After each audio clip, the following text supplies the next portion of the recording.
Welcome back, guys. Automotive Inc. here. So we are getting ready to do the westbound descent. So you are at this stage where you're getting close to that IKE challenge that I know you want to see. And I appreciate you being here. So make sure you hit the button down there in the corner of the screen. If you're watching on your phone, you're going to turn it sideways. You'll see the subscription button down there.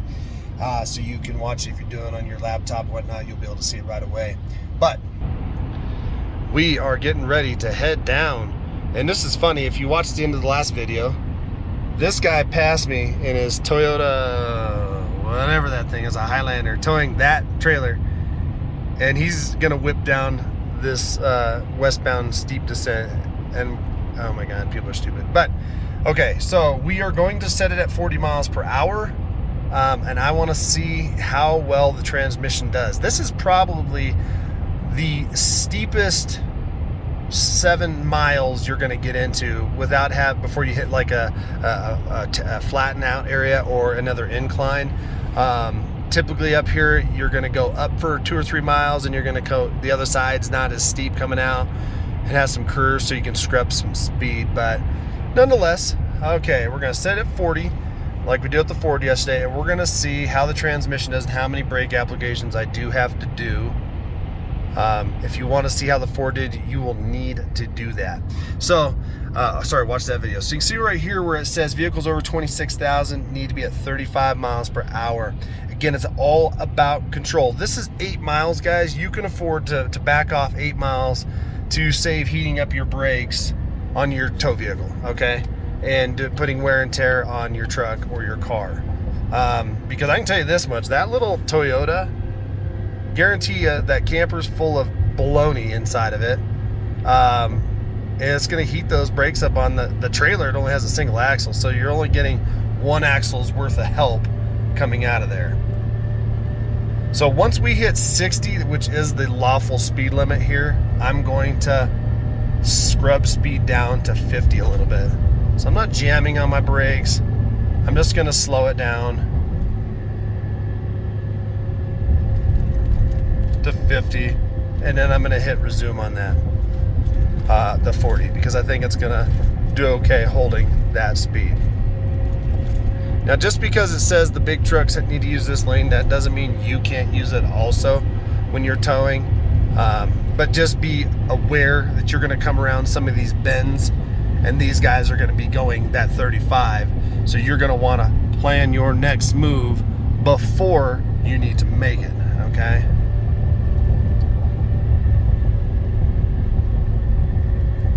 Now, within comparison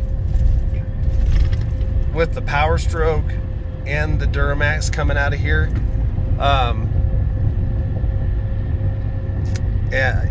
without the exhaust brake, you'd be doing the same brake applications. Now, if you had that exhaust brake, if you will, I still had to tap the brakes. Again, it's all subjective to your load and everything like that. But for us, we can get up to that 60 mile an hour range if need be. But because we have brake applications here, it does not mean that this truck didn't do well coming down this.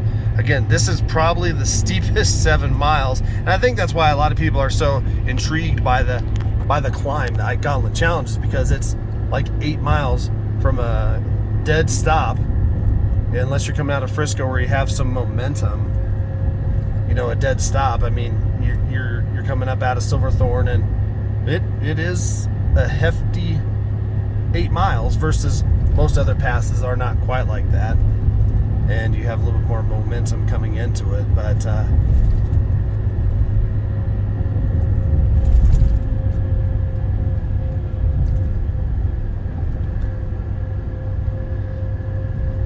so even though the transmission is staying in a lower gear and the RPMs are up, we're really not gaining any engine temp.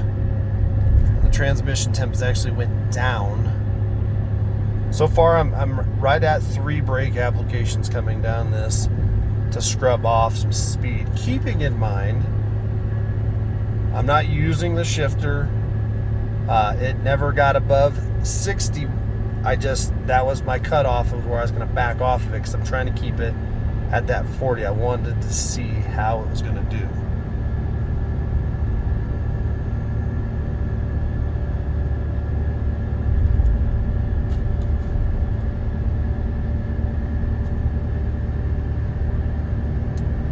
I think most people are probably going to be interested in the up. They want to know because I know last year when they did the IKE in the 6.6, it was kind of a dog and kind of didn't do what it was supposed to do, and so I think most people care about that. But there's just so much more into being a tow vehicle than, you know, I guess how fast it can go up one hill for a matter of 8 minutes or 8 miles or however you want to skin that time. So, all right, so we're at 4 brake applications there.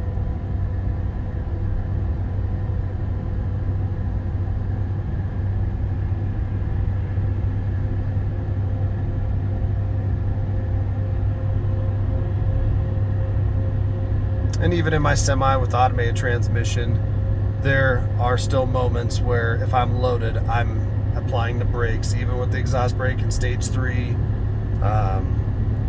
So again, that's going to be a subjective thing, guys, to what you keep your speed at. If you want to keep it at 35, I think this truck would keep it at 35. We're going to try that on the other side because the road is so crappy. But again, the other side's not as steep as this one. That's why this has like 2 or 3, runaway truck ramps and whatnot coming down it.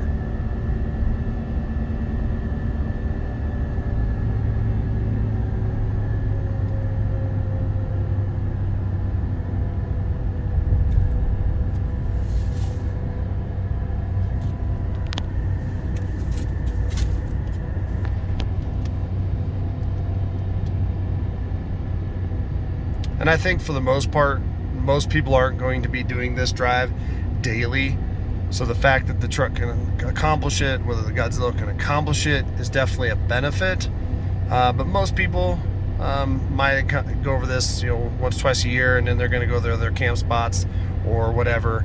If you are, say, a hot shotter, you're going to be driving kind of truck for a living, and you're using a light duty pickup. The best I've seen, period, was the Ram with its exhaust brake. I had to push my throttle going down the hill with that thing. It was so good in full exhaust brake. I mean, that thing would just shut it down, period. There was no brake applications whatsoever. It was just like a big truck. But, I won't say that that's the best diesel. I'm just saying that that's the best one I feel. But I haven't brought the Gen 2 L5P over this yet. I don't have one, but they have made a ton of changes. And I will tell you this, my LML Duramax did this hill with even a heavier trailer than this, and did excellent. But we all know the pitfalls to the LML, right? There's goods and bads with every one of these engines, so... Yep, so we had 4 brake applications to scrub 5 to 10 miles per hour off. We are coming to the end of the descent, so I will check the brake temps to see. I think if I remember right, the Ford did 5 or 6 brake applications, which again, I am not saying that that's bad. That's just what it did. And the brake temps were not that crazy. I don't have the notes on that with me, but we'll talk about that in the final wrap video about brake temps and average brake temps. And I will find out what GM and Ford both say is the no-no zone for your brakes to be in. But at no point on that test did I see smoke or smell smoke or anything like that. Smell the brakes baking a cake in there. So right now that truck is actually slowing down so much, I'm gonna have to push the throttle at some point here. So yeah, what did I say? Four brake applications coming down. And again, I could have went 60. I just chose not to, because then the velocity with the trailer turns me into a bigger mass and more speed. So I just didn't want to mess with it. So I keep it locked in because it saves my brakes. Because at 60, when you grab the brakes and try and, or say at 70, it kicks you up to 70. I'm telling you, that creates a lot more heat, a lot more wear and tear. So yeah, I'm actually pushing the throttle now.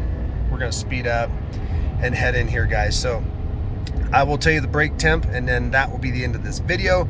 So you are going to want to pay attention, because if you're an IKE Gauntlet Challenge fan, specifically for the Chevy, hit the subscription button, because that is coming tomorrow for you, and we're going to see how it does. I don't know, never driven it, so it's going to be fun, exciting, and hopefully it's everything we all imagined it would be. All right, guys, so the last part of this was the brake temps were right about 300 degrees. I think the Ford is at 295. So the next time you'll see me, we're hitting the IKE Gauntlet.